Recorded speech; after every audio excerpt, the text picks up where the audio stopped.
In the year 2525, if man is still alive, if woman can survive, they may find. In the year 3535, ain't gonna need to tell the truth, tell no lie. Everything you think, do, and say is in the pill you took today. In the year 4545, you ain't gonna need your teeth, won't need your eyes. You won't find a thing to chew, nobody's gonna look at you. In the year 5555, your arms hanging limp at your sides. Your legs got nothing to do, some machines doing that for you. In the year 6565, you won't need no husband, won't need no wife. You'll pick your son, pick your daughter too, from the bottom of a long glass tube. In the year 7510, if God's a-comin', he ought to make it by then. Maybe he'll look around himself and say, guess it's time for the judgment day. In the year 8510, God is going to shake his mighty head. He'll either say, I'm pleased where man has been, or tear it down and start again. In the year 9595, I'm kinda wondering if man is going to be alive. He's taken everything this old earth can give, and he ain't put back nothing. Now it's been 10,000 years. Man has cried a billion tears for what he never knew. Now man's reign is through. But through eternal night, the twinkling of starlight, so very far away, maybe it's only yesterday. In the year 2525, if man is still alive, if woman can survive, they may find.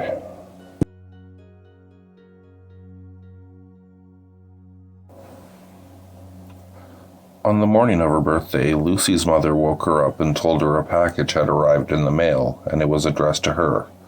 The girl hurried up and unwrapped the package and was horrified at what she found inside. It was the most disgusting old doll she had ever seen. It was completely bald and its skin was cracked and caked in dirt. The worst thing of all was its teeth. They were long, pointy, sharp, and beastly. They looked like some sort of animal's fangs. With a shiver, she took the doll and threw it in a corner. Her mother scolded her, telling her that someone had gone through a lot of trouble to send her that antique doll. Her mother told her she had better appreciate it. Lucy tried to protest, but her mother would not listen. She forced the young girl to keep the doll. So, to put her mind at rest, Lucy stuffed the antique doll into the little cupboard under the stairs, behind the pile of shoes where she wouldn't have to look at the ugly, evil little thing. It was not until a few nights later when Lucy was laying in bed and she heard a noise, a shuffling sound, which went on for about 5 minutes. Then a brief dragging noise, and finally a scuttling like footsteps walking very fast. By now Lucy was shaking her head in bed with fear, unable to move. Then she thought she heard a faint, raspy voice whispering quietly from downstairs. Lucy always slept with the door open and the landing light on, as she was a little scared of the dark.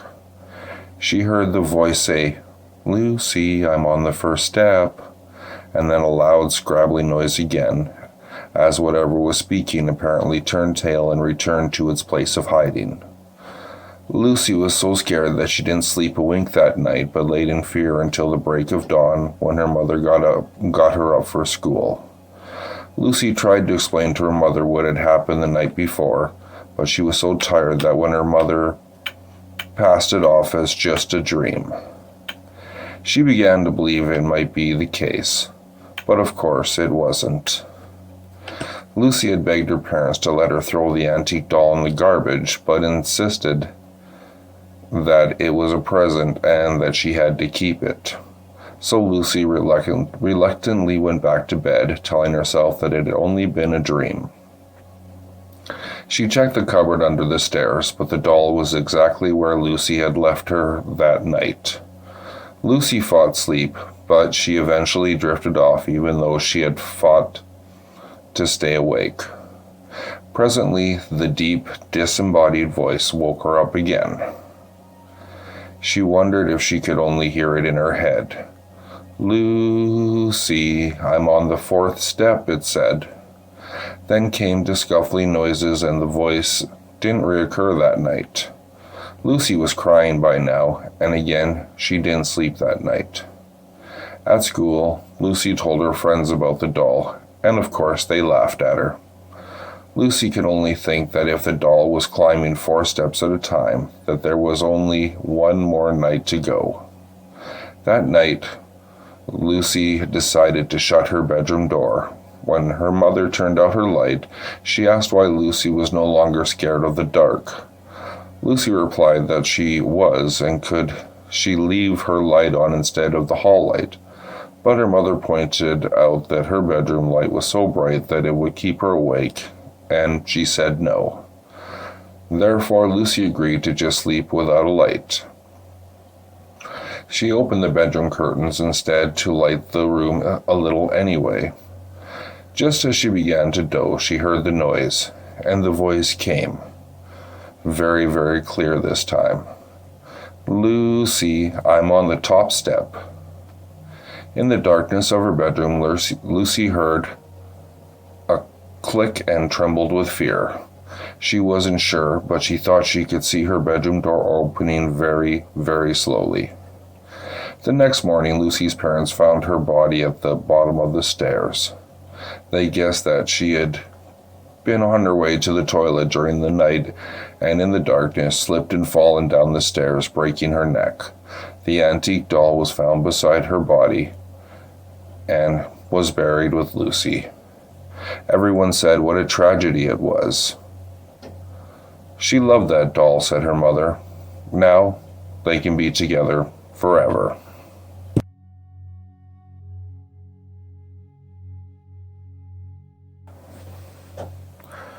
I want to tell you about a girl and a doll.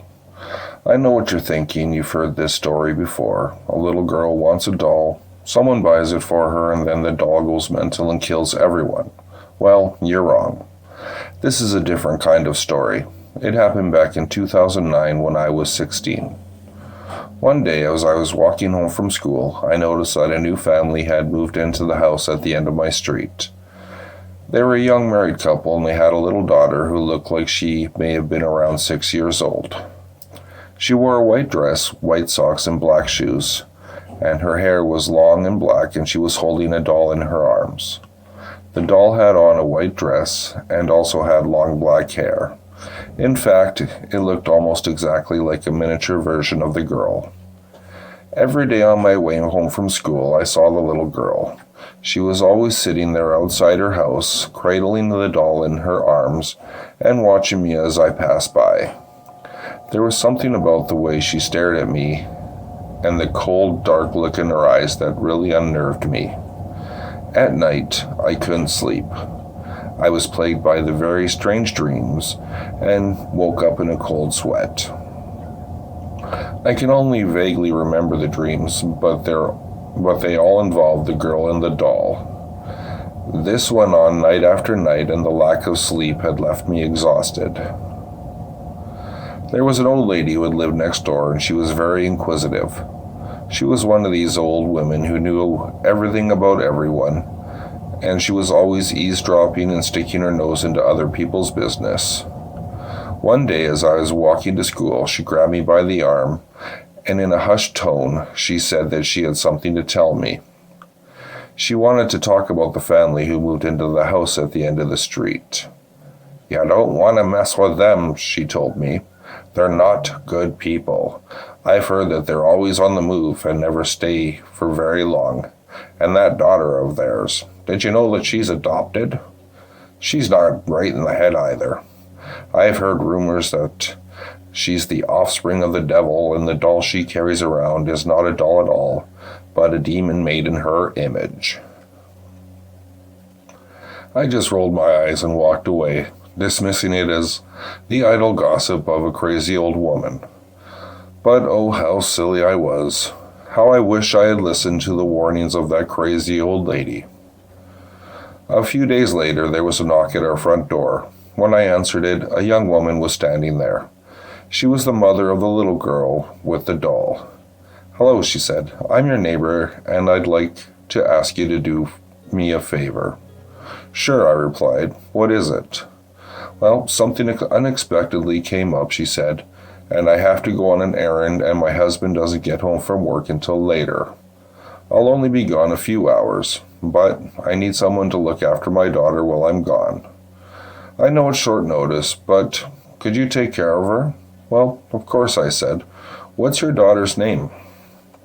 "Her name is Lisa," the mother replied, "but we need to leave now, so if you don't mind." I followed the woman to her house, and I waited while she rushed upstairs.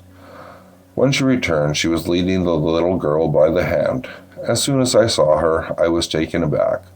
There was something wrong with her. Her eyes were completely black, like the eyes of a shark, and she was still clutching that wretched doll in her arms. I didn't know what it was about that doll that creeped me out so much. Perhaps it was because it looked so much like the little girl that it was disturbing and uncanny. Before I had a chance to back out, the mother said her goodbyes, then got into the car and drove away. Without a word, Lisa reached up and took me by the hand. Her skin was ice cold to the touch, and it sent a shiver down my spine. "Play with me," she said. So we went upstairs to her bedroom, but as soon as I closed the door, I began to feel uneasy. I could detect a strange, unpleasant smell in the room, but I couldn't figure out what it was or where it was coming from. I played with Lisa for about 30 minutes, but then I began to feel a tightness in my chest. I broke out into a cold sweat and my stomach was churning. I felt like I was going to vomit. "I have to go," I gasped. All of a sudden, Lisa scrambled to her feet and cried out, "No, you're not going. You're going to stay here with me forever, and we'll play all the time." She stared at me with those cold black eyes, and I felt like I was going to faint. I was frightened, and I wanted to get out of that room. But when I tried to open the door, the handle wouldn't turn. I began rattling it and pulling on it, but it was no use. So I ran to the window and I tried to open it, but it wouldn't budge. No matter what I tried, I couldn't open it. Then I remembered the warning of the old woman and cursed myself for not listening to her. I was trembling with fear, but I decided to recite a prayer. "Our Father, who art in heaven, hallowed be thy name." As soon as I uttered those words, the little girl let out an ear-splitting screech. She screamed so loud that I thought I was going deaf, and I had to clasp my hands over my ears, but I never stopped reciting the prayer. "Thy kingdom come, thy will be done on earth as it is in heaven." The girl dropped the doll and it fell to the floor. All of a sudden, it came to life and it came at me, gnashing its teeth and scratching with its clawed hands like a feral animal. I tried to kick it away, but it jumped at my neck and tried to tear my throat out. I fell backwards on the bed, desperately trying to fight the doll off. It was a terrible struggle.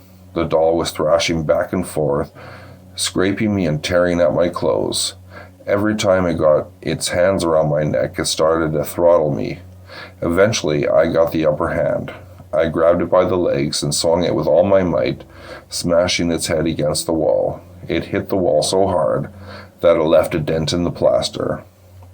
A crack split the doll's face in two, and a thick black smoke began pouring out. "And give us this day our daily bread, and forgive us our trespasses, as we forgive those who trespass against us."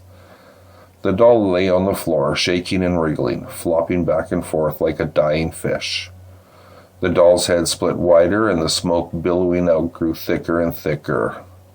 "And lead us not into temptation, but deliver us from evil. Amen." When I finished reciting the prayer, Lisa was laying in the middle of the room, unconscious, and the doll was a little more then a steaming pile of molten plastic, hissing and bubbling on the carpet. Just then, Lisa's mother came home. She ran upstairs and burst into the room, demanding to know what happened. I tried to explain, but I couldn't get the words out. I threw up all over the floor. When Lisa regained consciousness, she said that she remembered nothing. Nothing at all. I looked into her eyes. The blackness was gone, and there was a bright, vibrant shade of blue. 3 years later, when she was only 9 years old, Lisa died suddenly. She had drank an entire bottle of bleach, and it corroded her insides. She died in tremendous pain, screaming and crying in agony as her organs slowly broke down and dissolved. The doctors ruled it an accident, but everybody suspected that she had taken her own life. Her parents were devastated. No one could explain why a girl so young would do such a thing. A week after the funeral, her mother and father moved out of the house. It held too many bad memories.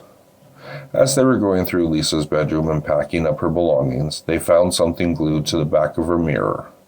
It was a photo of Lisa and the doll. On the other side, written in a childish scrawl, was a message. She has returned to us. For those who answer our call will be damned forever.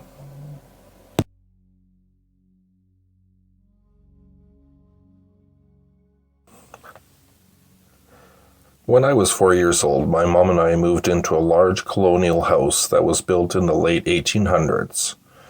My mom always had a weird feeling about the house. There was this little bricked-off section in the basement, and we never knew why it was there.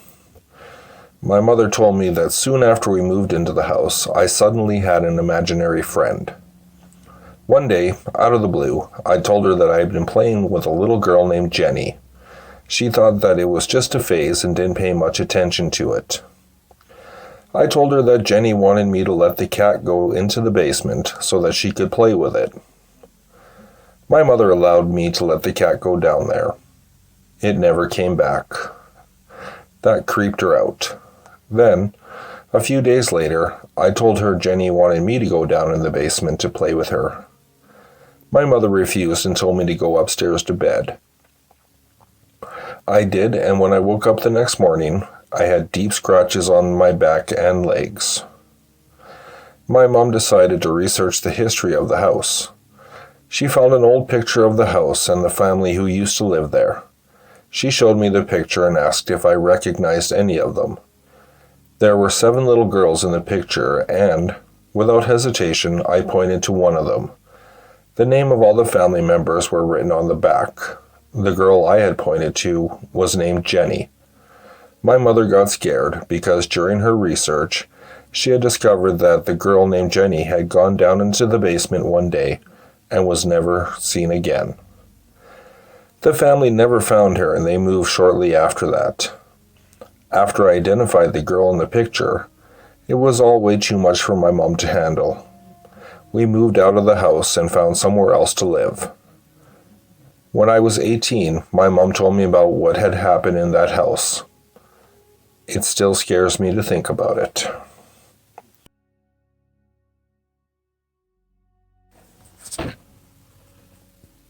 When I was younger, my niece had an imaginary friend, but she said she wasn't allowed to tell anyone his name. She said he told her everyone would get scared if they knew it. But we kept asking her, and she would never tell anyone the name. Then one day, her mom and I were in the hallway, and my niece didn't realize it. She was talking to her imaginary friend and called him by his name.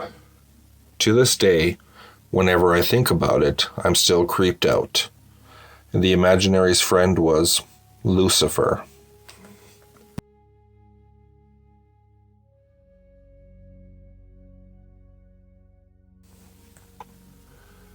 I was staying in my aunt's house when I saw my 4-year-old cousin April sitting on the stairs. She was making funny faces. I asked her what she was doing, and she said, "Well, I'm copying the lady with the braid." But There was no one else there, so I asked, "Well, where is this lady, April?" She pointed up at a beam running parallel to the stairwell. "And what's this lady doing?" I asked. "Well, she's making funny faces," April replied. I was about to go upstairs when April said something that stopped me in my tracks. "Her braid, it's around her neck." I asked what she meant. April pointed up and said, "The lady is hanging by her braid. She's making funny faces at me." Then April started making a face. Her eyes were wide and bugged out. Her mouth hung open and her tongue stuck out. I realized it was the face of someone who was being strangled to death.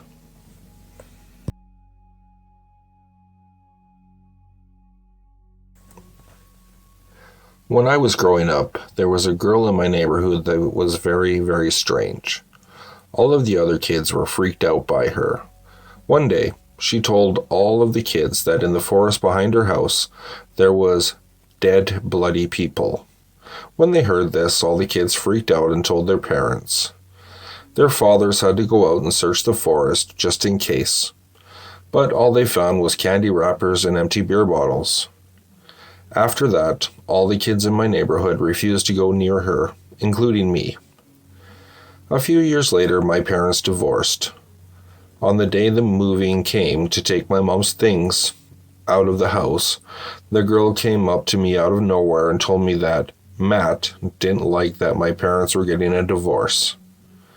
I had no idea who Matt was. Even though I stopped being friends with her, my dad was still friends with her parents. My dad had told me that Matt was her imaginary friend. Her parents had told him all about the problems they were having. Matt was often too physical. They claimed that Matt could control the lights and could even make the power go out. They said Matt also knocked on doors at night, and if he was ignored, the banging on the doors would start. A few years later, my dad decided that he would invite the girl and her parents over to our house. I was begging my dad not to do this, but he said it would be nice to catch up with them. So when they came over that night, my dad told me to entertain the girl. I brought her up to my bedroom, and she seemed to be acting normal. She even told me how nice my room was. However, I was still creeped out by her. She just sat down in the middle of the floor while I tried to put a movie on the DVD player. All of a sudden, out of nowhere, in the most deadpan voice, she said, "Matt's here." And at that exact moment, the lights began to flicker on and off. I got so scared I ran out of my room, crying in fear. Her parents came running up the stairs, dragged their daughter out of my room, and took her home. For weeks afterwards, I refused to sleep in my bedroom. I haven't heard much from that family ever since then. But I have heard that Matt still controlled the lights, but I didn't know if he was really still around. To this day, whenever the lights begin to flicker or a bulb blows, it still freaks me out.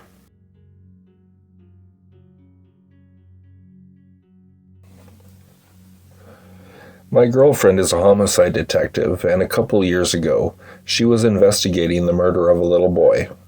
They still hadn't found the body. One day, the mother of the little boy broke down and admitted that she had killed him and hid his body under their old trailer. When the police went out to search the trailer, they found that there was a new family living in it. The family said their son had an imaginary friend who also lived under the trailer and would come up and see him.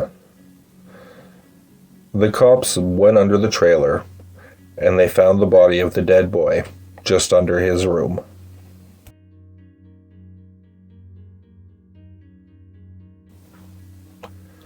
When my daughter was 3, she had an imaginary friend named Kelly who lived in her closet.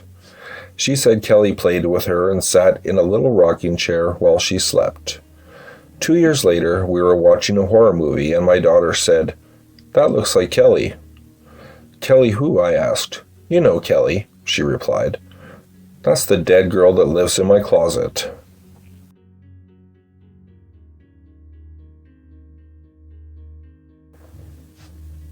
When I was a kid, we often went camping on Lake Superior, located in Thunder Bay, Ontario. One day, when I was 6 years old, I fell off the dock and plunged into the water. I still couldn't swim. While I was under the water, I distinctly remember seeing a little girl down there who told me to look up towards the sun and just keep kicking and I'd be fine. I swam to the surface just in time for my grandfather to grab me and pull me back on the dock. I found out later that a little girl had drowned in that lake near that very same spot.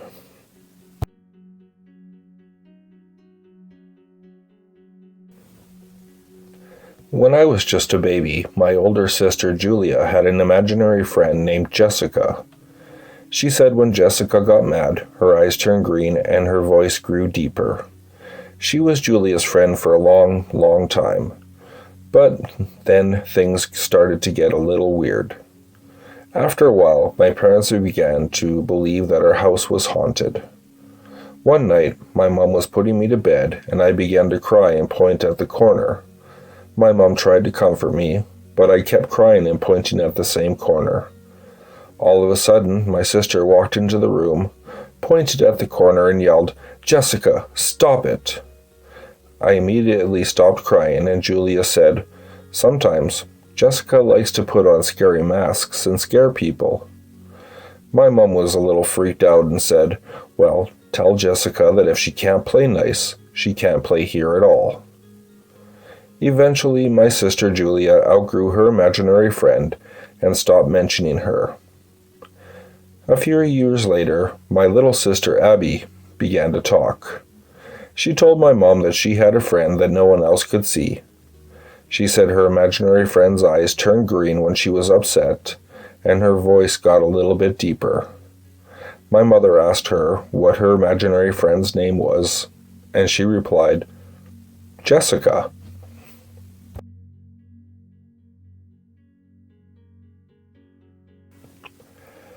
One night when we were watching a scary movie, my nephew looked up and said, "What's George doing on TV?" I asked him what he meant, and he said, "That boy on TV looks like George." I asked him who George was, and he replied, "Well, he lives above my bed, and every night when the lights are off, he talks to me, but I can't hear him." So I asked my nephew to draw me a picture of George. So he drew a small boy with black holes for eyes and no teeth who was bleeding from his neck. "That's George," he said.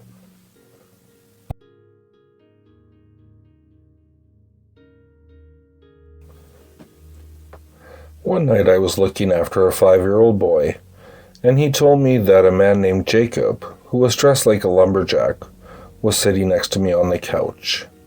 He must have seen the look of shock on my face and said, "Don't worry, he doesn't have any arms."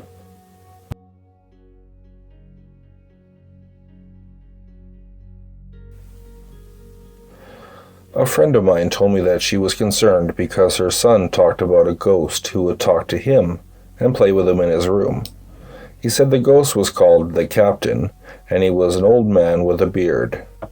He said the captain told him when he grows up, his job will be to kill people. And then the captain would tell him who he would need to kill. The kid would cry, and he said he didn't want to be a killer, but the captain told him that he didn't have a choice, and he would get used to killing after a while. The boy also told a girl in his class, "I know where you live. And you might be good at hiding, but I'll still find you."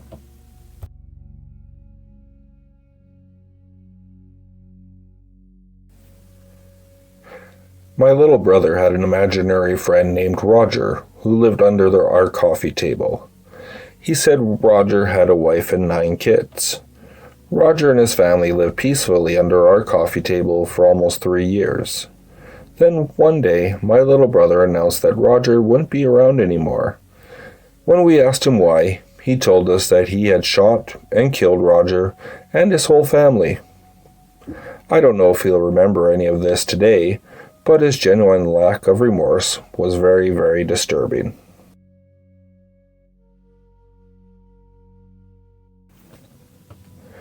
When my mother was young, she had an imaginary friend named Shaggy. When she got a little older, she told her mother that she was finished with Shaggy, so she got rid of him. Well, my grandmother asked her what she meant, and she said, "Well, I chopped him up and I put him in the fridge."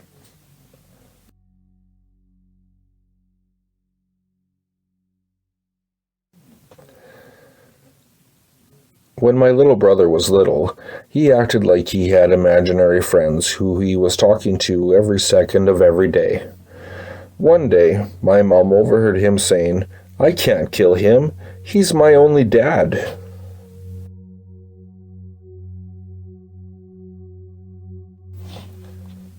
When I was little, I had a whole gang of imaginary friends. One day, my mom noticed I hadn't talked about them in a while, and she asked me what happened to them. I calmly told her that they all died in a car crash.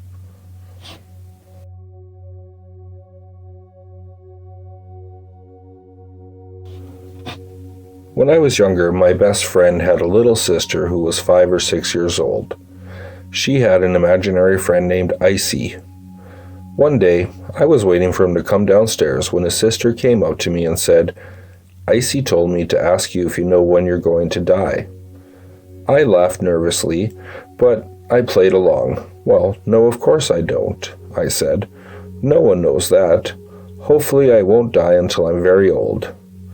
The little girl just looked at me and shook her head sadly and said, "No, Icy wants me to tell you that it'll be tonight." And with that, she just turned and walked away.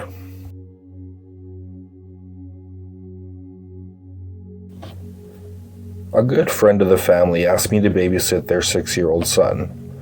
I had put him to bed, and a couple hours later, I decided to peek in to check on him. When I opened the door, I saw he was standing in the corner facing the wall. It was one of the creepiest things I've ever seen. I asked him what he was doing, and all he did was turn around, put his fingers to his lips, and say, "Shh." I asked him again what he was doing, and all he said was, "Leave us. It is the punishment."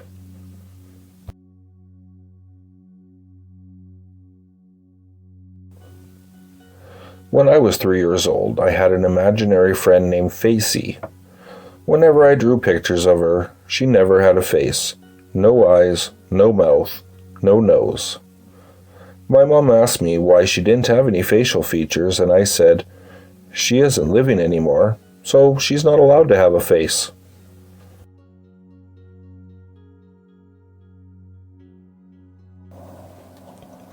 A good friend of mine, while doing his rounds as a young intern, he's now a neurosurgeon, had just looked in on a dying patient. After making the patient comfortable, he exited the room, sat on a nearby chair to write out his report. After a few minutes, he looked up and he saw this same patient walking down the hallway. He called out to the woman, but there was no response. So he got up quickly and started to chase her down as she started to go faster. He never did catch up to her as she disappeared. He quickly walked towards the patient's room and saw a light on under the door. When he opened the door, it was completely dark in the room. So he turned on the nightlight, went over to the patient, felt for her pulse. But she had died, and he swears to this experience.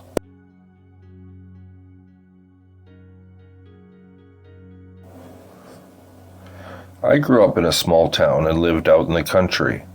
My mom and I were coming home from Walmart really late one night, and we decided to take this back way home. I still had my learner's permit, so I wanted to take the road with less traffic. So anyone who's lived or been out to the country knows how creepy these roads can be at night. I was going around a curve right before a one-lane bridge, so I slowed down just in case I had to stop. Out of nowhere, this woman jumps in front of me, and then to the driver's side of the car and starts pounding on the hood of my car. Her mouth was moving, but I couldn't make out what she was saying. My mom started freaking out and told me not to stop and just keep driving. I kept going, and we both looked back to see where she had come from, but there was no one there at all. To this day, my mom and I still remember it clearly.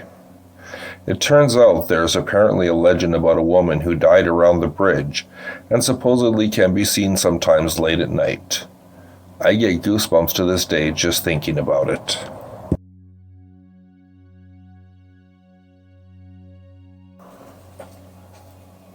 There was once a middle-aged woman who was very fat and was desperately wanting to lose weight. She had tried all sorts of fad diets, but none of them seemed to work. Exercise was out of the question because she was just too lazy and she lacked the willpower to force herself to eat less. One day, she was leafing through a magazine when she came across an advertisement for diet pills. "Guaranteed weight loss in just 2 weeks," said the ad. The company was selling the diet pills over the internet, so the woman decided to order a month's supply. A few days later, she received a package in the mail. When she opened it, she was surprised that she only saw a container full of 12 large pills. The instructions said that she should take 1 pill per month with a glass of water, and afterwards she should avoid eating spicy food or drinking alcohol. So the woman popped the diet pill into her mouth and swallowed it down. A few days later, she noticed that her appetite had completely disappeared. She didn't feel hungry at all, even though she didn't do any exercise. She was beginning to shed the pounds. As the days went on, she quickly began losing more and more weight. Within no time, she was admiring her slim new body in the mirror. The change was stunning. She had gone from a pear shape to an hourglass figure in no time at all. Unfortunately, the diet pills proved to be more effective than she had expected. Even though she was down to her target weight, she continued to get thinner and thinner. Soon, she was feeling tired and weak, and she had a sharp abdominal pain. The pain finally became so intense that she was forced to go to the hospital. A doctor examined her and became alarmed. After taking an x-ray of her stomach, he asked her if she'd been eating anything strange lately. "No," replied the woman. "I've barely eaten anything at all since I started taking my diet pills." The doctor was perplexed. The doctor then asked to see the bottle of pills. He broke 1 capsule open and brought the contents down to the laboratory to be analyzed. A few minutes later, the doctor had returned, and he said that he had some bad news for the woman. He looked at her straight in the face and explained, "The diet pills contain the eggs of a tapeworm."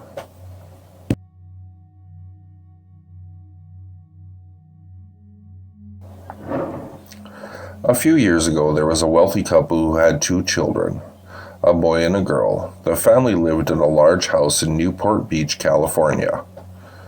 After taking care of their kids all week, the mother and father decided that they needed a break, so they booked a table for dinner at a nice restaurant. That evening, they called a teenage girl they knew to arrange for her to come over and babysit their children while they were out. When the babysitter arrived, the parents told her to fix supper for the kids and put them to bed. "And after that, you can just watch TV and help yourself to anything in the fridge," said the father.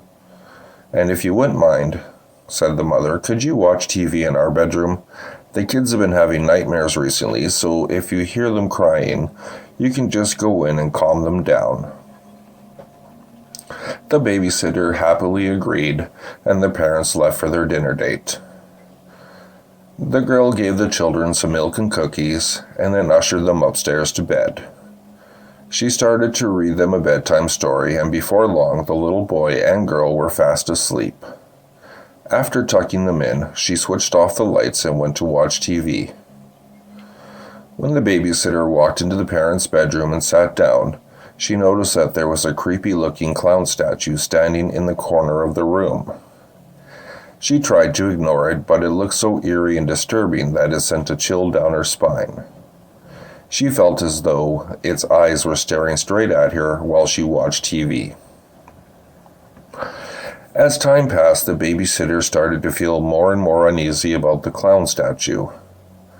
Whenever she glanced at it, she got the unsettling feeling that it had moved ever so slightly. Finally, the clown statue began to freak her out so much that she couldn't handle it any longer. She decided to go downstairs and phone the parents. When she dialed the number they had left for her, the mother answered. "Hi, it's me," said the babysitter. Everything's fine. The kids are fast asleep in bed. But I was just wondering, would it be okay if I watched TV downstairs? "Well, of course," replied the father, "but why?" "I know it sounds silly," laughed the girl, "but the clown statue is really creeping me out." "The clown statue?" asked the father. "Yeah, the clown statue in your bedroom," the girl replied. The phone went silent for a moment. "Listen to me very carefully," said the father. "Take the children and get out of the house. We will call the police. Go, now!" What's wrong?" asked the girl. The father gulped and replied, We don't own a clown statue." For a second, the babysitter just stood there stunned. Then she dropped the phone and raced upstairs and grabbed the children. Carrying one under each arm, she raced downstairs again and fled out into the street. Huddled on the sidewalk, comforting the two children, the babysitter looked up at the bedroom window and saw something made her scream out in horror. Peeking through a gap in the curtains was the white painted face of a clown. It stared at her for a moment, then sank back into the darkness. Within minutes, the police arrived and cautiously entered the house. In the upstairs bedroom, they found a man dressed in a clown suit, and when they arrested him, they found a knife concealed in his costume. The clown turned out to be a mentally disturbed midget who was convicted of murder, and he was a cold-blooded killer. The evil man had been stalking the family for months, lurking in their attic during the daytime, and coming out to sneak a snack around the house at night. For weeks, the children had been complaining about a clown statue that stood in their room and watched them sleep, but the parents had just dismissed this as nightmares.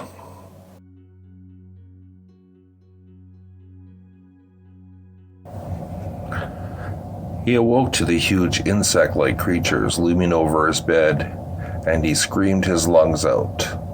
They hastily left the room, and he stayed up all night shaking and wondering if it had been a dream. The next morning there was a tap on the door. Gathering his courage, he opened it to see one of them gently place a plate filled with fried breakfast on the floor, then retreat to a safe distance. Bewildered, he accepted the gift. The creatures chittered excitedly. This happened every day for weeks. At first he was worried they were fattening him up, but after a particularly greasy breakfast left him clutching his chest from heartburn, they were replaced with fresh fruit. As well as cooking, they poured hot steamy baths for him and even tucked him into bed when it was time. It was truly bizarre. One night, he awoke to gunshots and screaming. He raced downstairs to find a decapitated burglar being devoured by the insects. He was sickened, but disposed of the remains as best he could. He knew they had just been protecting him. One morning, the creatures wouldn't let him leave his room. He lay down, confused but trusting as they ushered him back to bed. Whatever their motives, they weren't going to hurt him. Hours later, a burning pain spread throughout his body. It felt like his stomach was filled with razor wire. The insects chittered as he spasmed and moaned and groaned. It was only when he felt a terrible squirming feeling beneath his skin that he realized the insects hadn't been protecting him. They'd been protecting their young.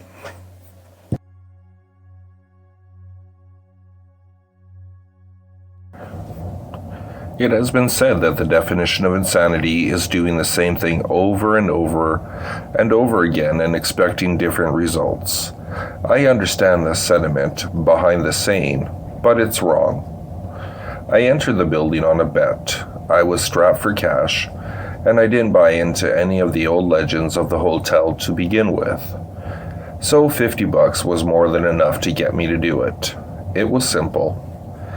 Just reach the top floor, the 45th floor, shine my flashlight from a window, and that $50 would be mine.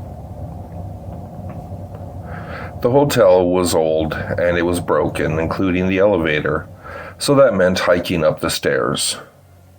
So up the stairs I went. As I reached each platform, I noted the old brass plaques displaying the floor numbers: 15, 16, 17, 18.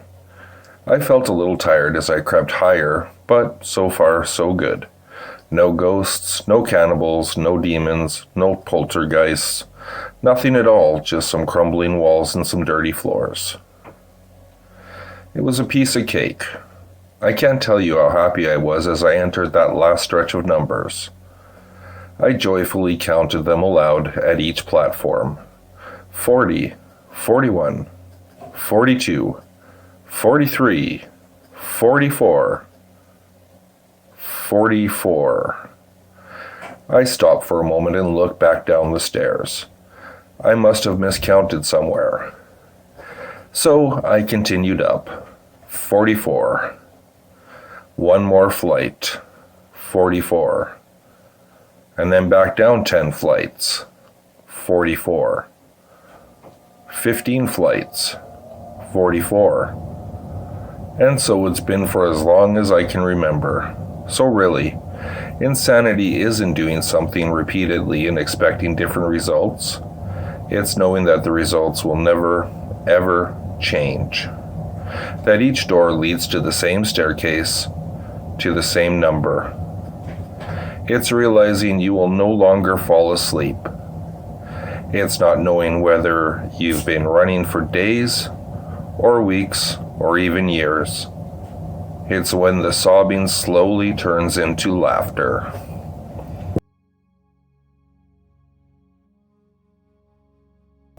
Have you ever walked into a room and found a vampire? No, not the sexy kind, but a foul creature with bony limbs and ashen skin? The kind that snarls as you enter, like a beast about to pounce? The kind that roots you to the spot with its sunken, hypnotic eyes, rendering you unable to flee as you watch the hideous thing uncoil from the shadows? Has your heart started racing though your legs refuse to? Have you felt time slow as the creature crosses the room in the darkness of a blink?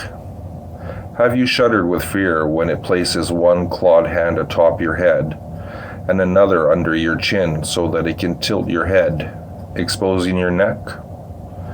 Have you squirmed as its rough, dry tongue slides down your cheek, over your jaw to your throat, in a slithering search that's seeking for your artery? Have you felt its hot breath release in a hiss against your skin when it probes your pulse, the flow that leads to your brain? Has its tongue rested there, throbbing slightly as if savoring the moment?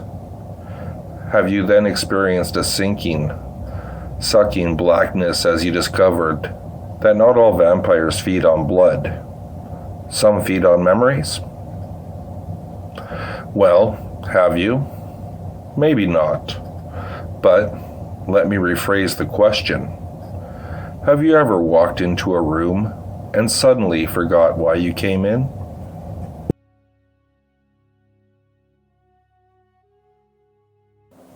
I don't know why I looked up, but when I did, I saw him there. He stood against my window. His forehead rested against the glass, and his eyes were still and light, and he smiled a lipstick-red, cartoonish grin. And he just stood there, in my window. My wife was upstairs sleeping, and my son was in his crib, and I couldn't move. I froze and watched him looking past me through the glass. Oh, please no. His smile never moved, but he put a hand up and slid it down the glass, watching me. With matted hair and yellow skin, and face through the window. I couldn't do anything. I just stayed there, frozen, feet still in the bushes. I was pruning, looking into my own home, as he stood against my window.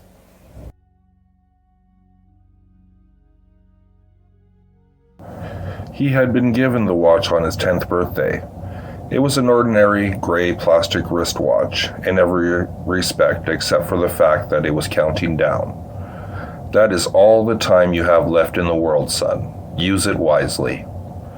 And indeed he did. As the watch ticked away, the boy, now a man, lived life to the fullest. He climbed mountains and swam oceans. He talked and laughed and lived and loved. The man was never afraid, for he knew exactly how much time he had left. Eventually, the watch began its final countdown. The old man stood looking over everything he had done, everything he had built. 5. He shook hands with his old business partner, the man who had long been his friend and confidant. 4. His dog came and licked his hand, earning a pat on the head for its companionship. 3. He hugged his son, knowing that he had been a good father. 2. He kissed his wife on the forehead one last time. 1. The old man smiled and closed his eyes. Then, nothing happened. The watch beeped once and turned off. The man stood there, very much alive. You would think that in that moment he would have been overjoyed. Instead, for the first time in his life, the man was scared.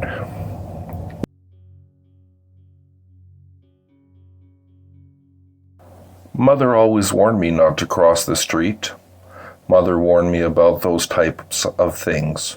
She said bad men would kidnap me, take me away. I guess she was right, in a way. I crossed one day because I was never a good child, and several men came out and picked me up and asked me many questions. I don't know why she never wanted me to cross the street. All the men were blue and had badges. I don't know why they put silver bracelets on Mother.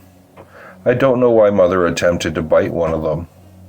I don't know a lot of things, I suppose. And years later, I'll never know why she made me call her Mother.